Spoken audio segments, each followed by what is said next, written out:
On va évoquer maintenant le Togo. Nous allons parler des nouveaux maires qui ont été installés, les défis qu'ils auront à relever. Les 117 maires sont déjà installés avec leurs adjoints. Quels sont donc les défis auxquels ils feront face? Quelles sont leurs responsabilités, la limite de ces responsabilités? On va tenter de comprendre cela avec notre invité Pascal Edo Agbové, consultant en politique et développement et directeur exécutif de l'ONG Initiative des Jeunes pour le Développement. Bonsoir Pascal Agbové. Bonsoir frère Samuel, bonsoir nos chers téléspectateurs et téléspectatrices. Je le disais, le processus d'élection des maires et des adjoints aux maires s'est achevé. Vous avez sans doute observé cela d'un œil très attentif. Est-ce que sur l'ensemble des 117 communes, tout s'est bien passé pour vous? Toutes les dispositions ont été respectées? Merci. Je crois que de loin, nous avons suivi un peu le processus qui a conduit à l'élection des maires à la tête de différentes communes. Mais notons que les 5 dernières communes dans lesquelles les élections ont été reportées n'ont pas encore élu leur maire. Sinon, bon, je ne suis pas allé à l'intérieur, mais pour celle oui, pour celle d'AV, je ne sais pas s'ils ont déjà fait des élections, mais nous avons quand même suivi de loin, puisque nous n'avons pas été présents sur le site, nous avons suivi de loin l'élection de ces maires. Nous avons eu des retours qui ne sont pas aussi très bien, parce que les gens n'ont pas été préparés au moment du scrutin et tout ça. Ça a créé encore des frustrations lors de ces votes-là. Et puis les alliances qui ont été faites, il y a eu des déceptions de part et d'autre. Je crois que ça rentre dans le passé. Ce qui nous importe maintenant, c'est l'avenir. Mais c'est une phase importante parce que ces maires sont les premiers responsables de ces communes et donc ils sont le premier magistrat, le premier répondant des habitants de leur commune. Donc leur choix devait quand même être fait de manière démocratique. Je crois qu'il n'y a pas eu d'incident majeur. Gloire à Dieu. Je crois que c'est le passé. On focalise la vision sur l'avenir. C'est vrai que vous le dites, c'est le passé. On aimerait bien focaliser la vision sur l'avenir, mais quand on voit dans un certain nombre de communes où il y a eu des dénonciations selon lesquelles il y a eu des alliances contre nature, tel parti a voté pour tel autre, contre la consigne même de ce parti, est-ce que ça ne fait pas craindre pour le travail d'équipe auquel ces conseillers municipaux sont appelés? Moi, je crois qu'au début du processus, nous parlions justement de l'ingérence des leaders des partis politiques dans les prises de décision au niveau local. Et ça, vraiment, constituerait un frein à la bonne gouvernance locale ou bien au bon vivre.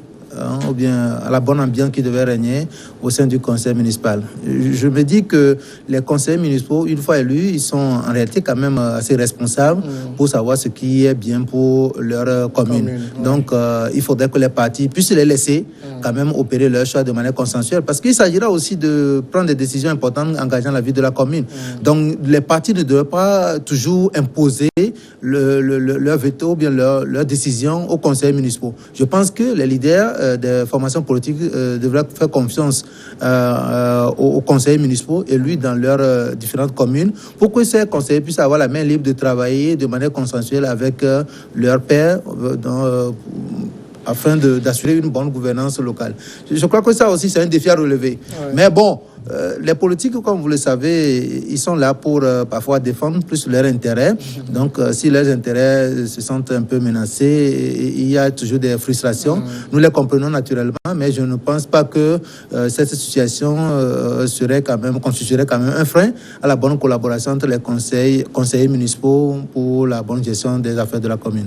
Alors, on a vu également par endroits, c'est vrai qu'il n'y a pas eu beaucoup de cas comme ça, mais on a vu les réunions les premières réunions de ces conseillers municipaux ont été convoquées par les préfets et il y a eu quelques couacs parfois entre conseillers et préfets. Alors aujourd'hui, la question qu'on se pose réellement, est-ce qu'il y a une hiérarchie entre les conseillers, le maire et les préfets? Bon, à cette étape du processus, sachez quand même que les conseillers municipaux élus n'ont pas encore pris fonction. Donc, c'est l'État qui est en train de conduire le processus jusqu'à leur installation.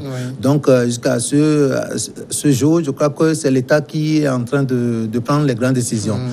Néanmoins, il faudrait quand même que ces décisions soient basées sur le cadre juridique. C'est-à-dire qu'il n'y a pas lieu d'inventer des scénarios qui vont frustrer des conseillers municipaux à la base. Les conseillers municipaux ont les différents tests relatifs à la décentralisation, mais ils savent déjà ce que le Parlement a défini comme cadre pour la bonne gestion pour la bonne organisation et la gestion des affaires de la commune. Il faudrait que l'autorité, c'est-à-dire le pouvoir central, puisse prendre toutes ces décisions en conformité avec ces tests-là. Parce que nous avons quand même eu des retours qui ne sont pas aussi assez... qui ne sont pas de nature à encourager quand même une bonne collaboration entre les différentes parties prenantes à ce processus. Donc, nous encourageons vivement toutes les parties prenantes, que ce soit le pouvoir central, que ce soit les conseillers, à faire quand même preuve de responsabilité, de manière à ce que les affaires locales soient gérées de manière démocratique, conformément aux tests. Mais quand vous entendez, par exemple, un président du présidium du conseil dire au préfet « Je suis un élu », vous êtes une autorité administrative, ça montre qu'on ne veut pas se soumettre au préfet. Et ça, pour l'avenir, ça interroge. Je crois que ce sont des langages à éviter, naturellement, puisque les élus locaux et les représentants du pouvoir central sont des collaborateurs avant tout. Je crois que tous sont appelés à gérer les affaires locales. Et donc, il faudrait qu'il y ait un peu de respect de part et d'autre. Je crois que le représentant du pouvoir central doit quand même respecter les conseillers municipaux, doit prendre ses décisions conformément aux thèses. Il faudrait que les conseillers aussi sachent que c'est l'État qui a décidé de faire la décentralisation. Donc, les représentants du pouvoir central, qui sont les préfets, aussi ont un rôle à jouer. Le plus important, c'est de faire en sorte qu'il n'y ait pas abus de pouvoir. Ou bien, voilà, c'est tout. Il faudrait qu'ils se respectent parce que dans le cadre de la gestion des affaires locales, ils sont appelés à collaborer de part et d'autre. Et surtout le préfet, le maire, qui aura un double statut, c'est-à-dire le statut d'élu et le statut d'agent de l'État. Donc, il faudrait quand même qu'il y ait quand même c'est que plus de retenue au niveau des différents acteurs pour qu'il y ait une bonne ambiance au niveau local. Mais très clairement, Pascal Agbové, le préfet n'est pas le chef des maires. Le préfet, dans une certaine mesure, a une certaine autorité sur les maires, puisque les maires, en tant qu'élus, parfois sont appelés à poser certains actes qui sont du ressort de l'État. Et donc, dans ce cas, ils peuvent travailler sous l'autorité du préfet ou bien recevoir l'instruction du préfet. Mais si le maire travaille conformément aux domaines qui ont fait l'objet de transfert de compétences aux collectivités, il travaille en tant qu'élu et là, il travaille sous la surveillance des conseillers municipaux, c'est-à-dire bien du conseil municipal. Voilà ce que je voudrais vous dire. Donc, le maire a un double statut. Quand il travaille en tant qu'élu. Voilà. Et là, il travaille sous la surveillance du conseil municipal, donc sous la surveillance des autres conseillers. Mais s'il travaille il pose un acte, ou bien il est appelé à poser un acte qui est issu des domaines que l'État n'a pas su transférer aux collectivités, là, il agit en tant qu'agent de l'État, et là, il travaille sous l'autorité du préfet, ou bien il peut recevoir des instructions du préfet. Voilà. Et ces domaines concernent plus la sûreté, la sécurité, la salubrité publique. Alors, maintenant, le maire, la mairie, qu'est-ce que le maire est appelé à faire dans le contexte actuel, avec les tests que nous avons actuels? Quels sont les pouvoirs du maire? Mais sachez quand même que le maire est le premier magistrat, c'est lui qui est le représentant des habitants de sa commune et il est appelé à représenter toute la commune. Et il est chargé de l'administration de la commune, bien entendu, sous le regard du représentant de l'État. Et comme je le disais, il travaille de concert avec les autres élus pour prendre les décisions engageant la vie de la commune sur le plan de développement. Mais il représente aussi l'État. Parce que quand nous lisons un article, on dit que le maire est chargé de la mise en œuvre de la politique de développement économique, social et culturel définie par le gouvernement dans sa commune. Vous comprenez un peu? C'est-à-dire que le maire est chargé de la mise en œuvre de la politique de développement économique, social et culturel définie par le gouvernement dans sa commune. Vous comprenez un peu? Donc, le maire travaille conformément aux orientations nationales. Et donc, dans ce cadre-là, ils sont appelés à répondre aux besoins de leur population conformément aux grandes orientations nationales, de concert avec les autres conseillers municipaux. Donc, c'est un peu ça. Et c'est lui qui pose les actes au nom de la commune. Il représente la commune auprès des instances, auprès de toutes les instances. Donc, c'est lui. Il est aussi officier d'état civil, vous comprenez un peu. Donc, voilà. Donc, il exerce certaines fonctions. Il est appelé aussi à assurer la police administrative, vous comprenez. Donc, toute la politique de développement de la commune aujourd'hui est du ressort du conseil municipal, en l'occurrence du maire. Oui. Vous savez que c'est lui le premier responsable du conseil municipal. Oui. Donc, la définition, la mise en œuvre, le suivi des actions de développement de la commune se repose sur le maire. Il est chargé également, comme le disons de manière résumée, il est chargé d'assurer la sûreté, la sécurité et la salubrité publique dans sa commune. Et donc, dans le cadre de la police administrative, il doit prendre toutes les mesures pour prévenir plusieurs cas, la sécurité, tout ça. Donc, il est appelé à faire ça. Il est appelé aussi à poser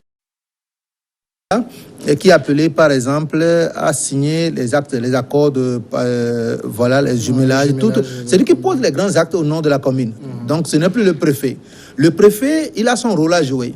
Le préfet, comme nous le disions toujours dans le cadre de nos émissions passées, le préfet, il est le représentant du pouvoir central. Cela voudra dire qu'au niveau local, c'est le préfet qui a son œil sur tout ce qui se passe au niveau de la préfecture. Et il est également le coordonnateur de tous les services de l'État qui sont dans sa préfecture. Et en même temps, il est le contrôleur de l'égalité des actes des conseillers municipaux. C'est-à-dire que tout ce qui sera fait au niveau des communes, le préfet doit veiller à ce que ces actes soient conformes au cadre juridique, c'est-à-dire au texte. Donc voilà un peu ce que le préfet fait, ce que le maire fait. C'est très important. Donc toutes les questions de développement aujourd'hui, les besoins de la population seront pris en compte au niveau du conseil municipal. Et donc, c'est le maire qui est chargé maintenant des questions de développement communautaire au niveau de chaque commune. Alors, est-ce que ça veut dire, dans le cas du Togo spécifiquement, en français facile, par exemple, le PND, au niveau communal, c'est le maire qui l'applique? Absolument. Tous ceux qui sont élus maires sont devenus agents de l'État. Ils sont automatiquement appelés à aider l'État dans la mise en œuvre de sa politique de développement. Donc, ils sont tous agents de l'État, quel que soit leur bord politique. Ils sont tenus maintenant de respecter les décisions de l'État, c'est-à-dire en l'occurrence du gouvernement, par rapport à tout ce qui sera fait au niveau communal en matière de développement. Est-ce qu'un maire, par exemple, peut dire cette orientation économique que décide le gouvernement, ça ne fait pas partie, je suppose un maire de l'opposition par exemple, ça ne fait pas partie des idéaux de mon parti, je ne l'applique pas?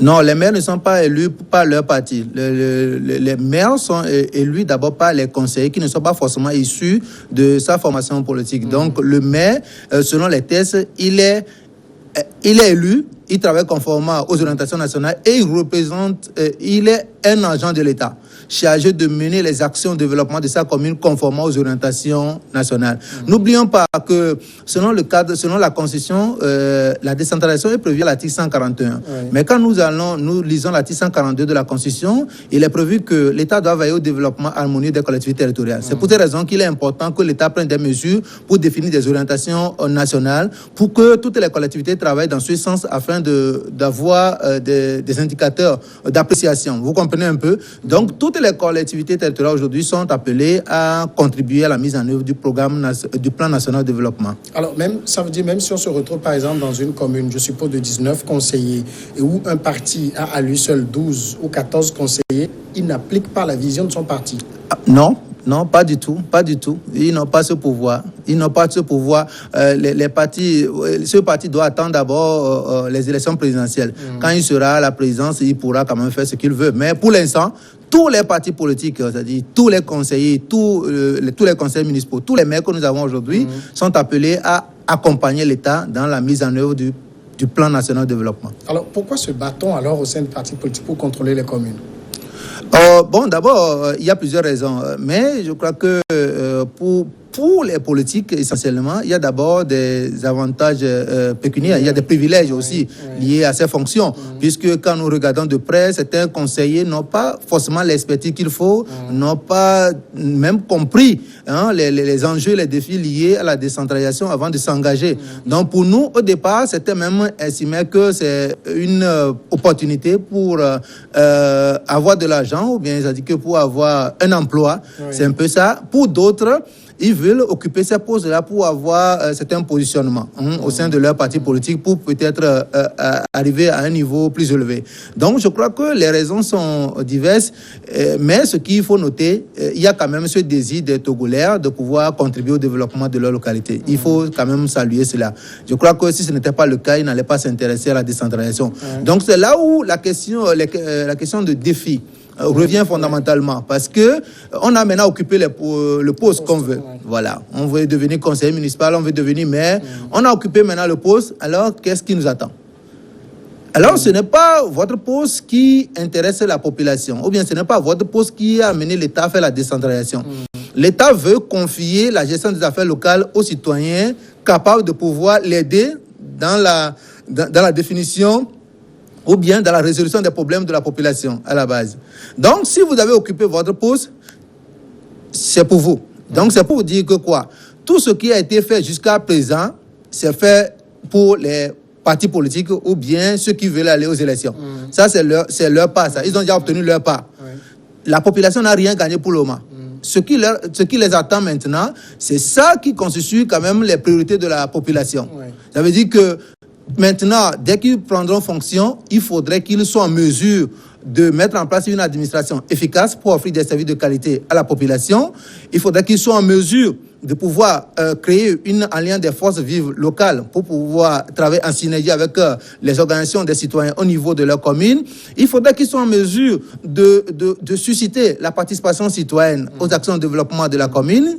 Et il faudrait qu'ils soient en mesure aussi de mobiliser des ressources pour la mise en œuvre des actions de développement conformément aux besoins de leur population. Il faudrait qu'ils soient aussi en mesure d'assurer une gestion efficace ou bien la mise en place des infrastructures de qualité, et non seulement la mise en place, mais le contrôle et le suivi.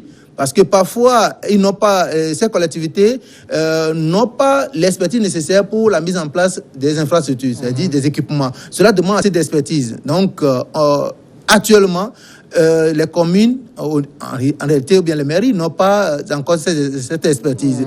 Il faudrait que les élus soient accompagnés. Et autre chose, la plus importante aussi, c'est le travail d'équipe.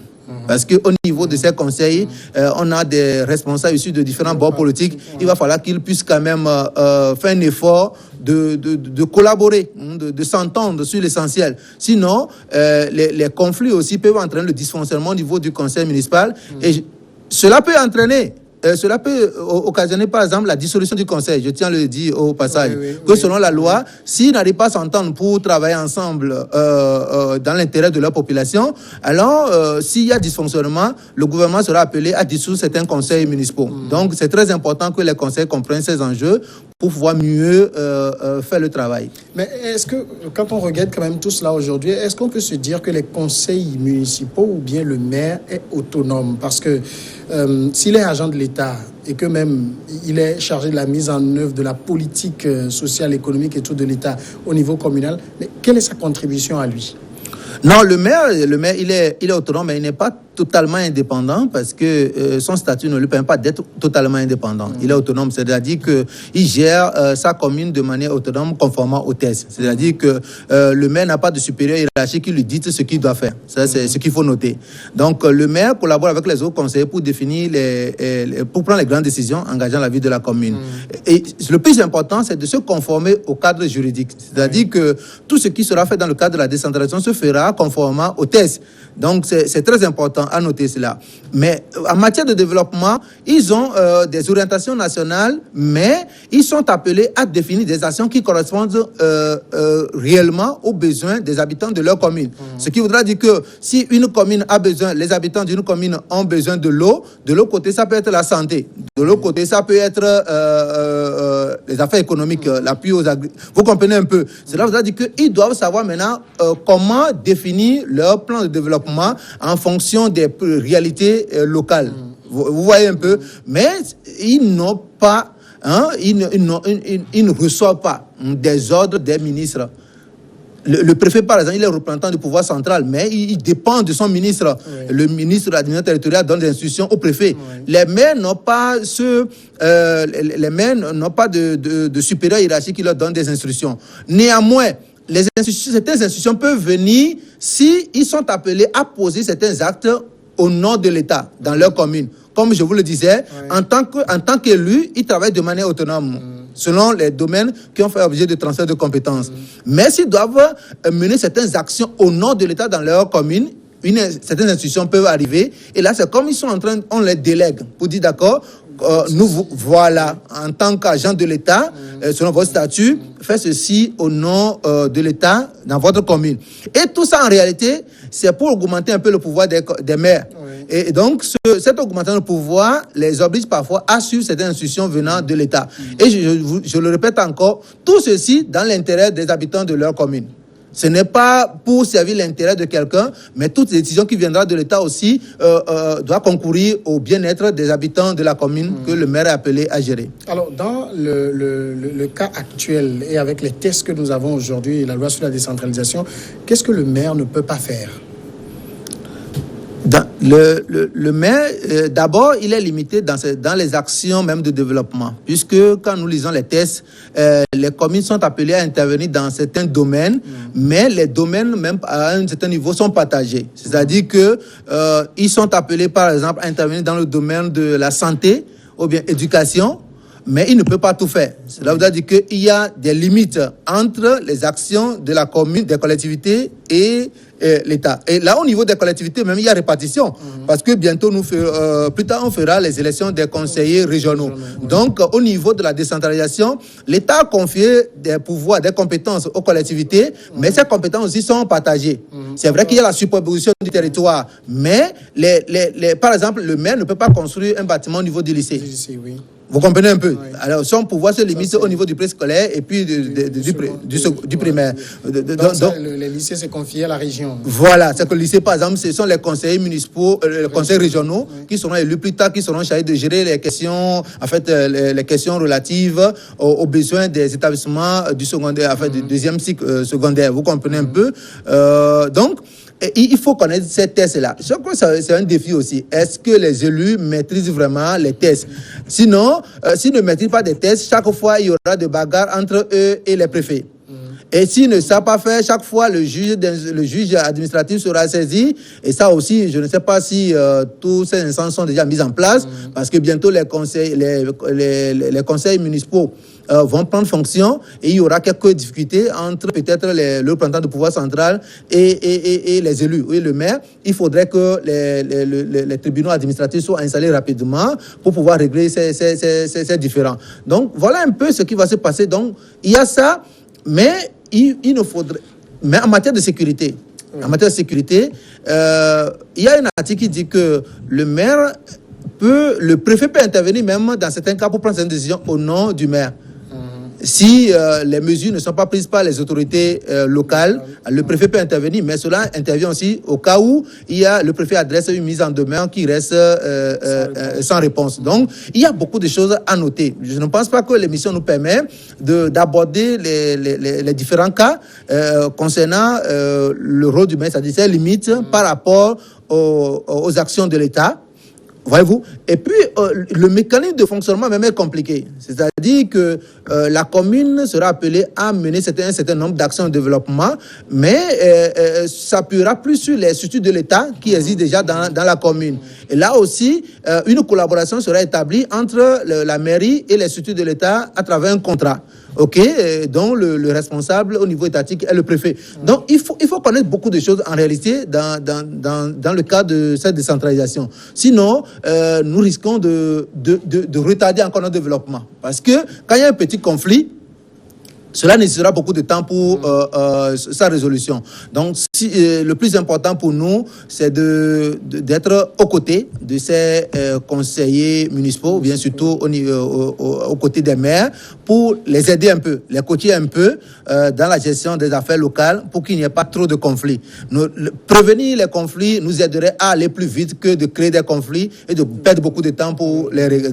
Voilà. Maintenant, aujourd'hui, s'il y a par exemple une école à laquelle je parle d'école, mais c'est-à-dire tout le monde doit être formé. Est-ce que c'est d'abord les administrés qui doivent connaître ce qu'ils doivent attendre de leur maire, ou bien c'est aux maires d'aller lire les tests pour savoir ce qu'ils peuvent offrir à leurs administrés?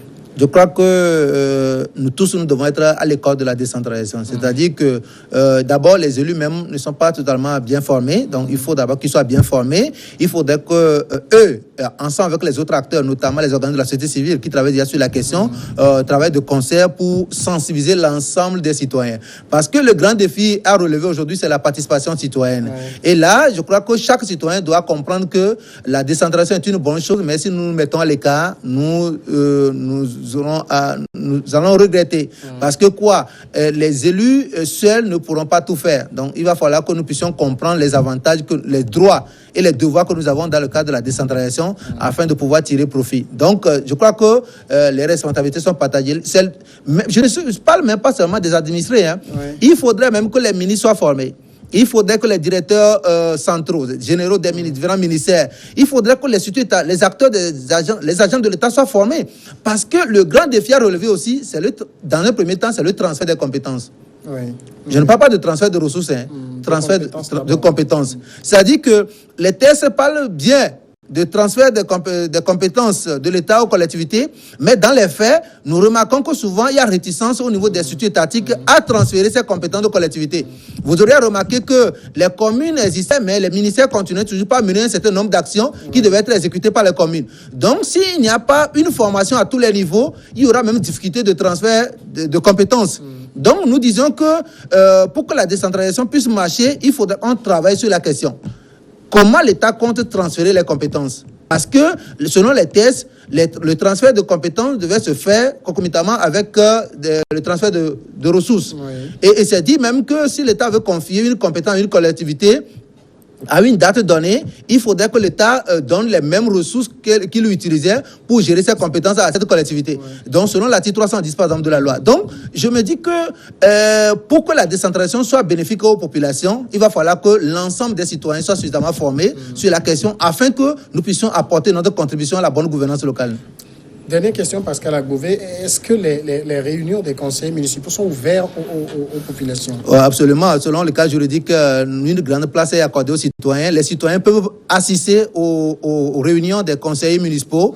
Et ceux qui n'ont même pas pu participer à ces réunions peuvent aller demander copie des procès-verbaux des réunions des conseils municipaux et juste payer les frais de photocopie. Si c'est à 10 francs, vous payez ça, on vous donne la copie du procès, du procès verbal du conseil municipal. Donc, je crois que la loi nous donne beaucoup de possibilités. Et de surcroît, il y a une institution qui est prévue par la loi, le bureau du citoyen, qui est un centre d'écoute et de recueil des attentes des populations de la commune. Et donc, à travers cette institution aussi, nous sommes en mesure de contrôler les actions des conseillers municipaux. Donc, nous pensons que la bonne gestion des communes dépendra essentiellement de l'implication de l'ensemble des citoyens. Donc, il faudrait que chaque partie prenante puisse correctement jouer son rôle pour que la décentralisation puisse porter ses fruits dans l'intérêt supérieur de nos populations. La décentralisation est en marche et on aura largement le temps de revenir sur ces différents aspects. Merci Pascal Edouard Agbové d'être passé. C'est moi qui vous remercie. Vous êtes consultant en politique et développement et directeur exécutif de l'ONG IJD. Voilà qui nous amène à la pause. Ça dure une dizaine de minutes et puis après c'est le journal.